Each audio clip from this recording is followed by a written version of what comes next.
This is a super cute top and funky jeans. I was sent a review from Dokotoo, so let me show you a closer look. I'm 5'8", 135 pounds, wearing the size 8, so I would say true to size, but they're not like a long cut. So 5'8" is kind of the max I would suggest these for, honestly.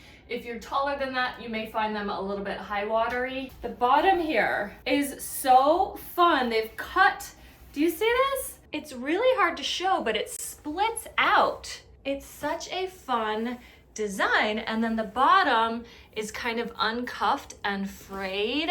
And it's just a really fun vibe, y'all. So fun.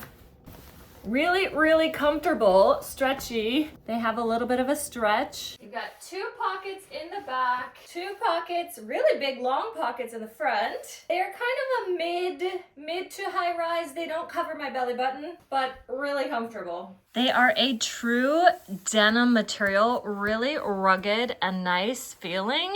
They are faded a little bit, so it just adds to that really fun look. I love the brown color. They do come in regular jean colors as well. Oh my gosh, guys, these are so fun.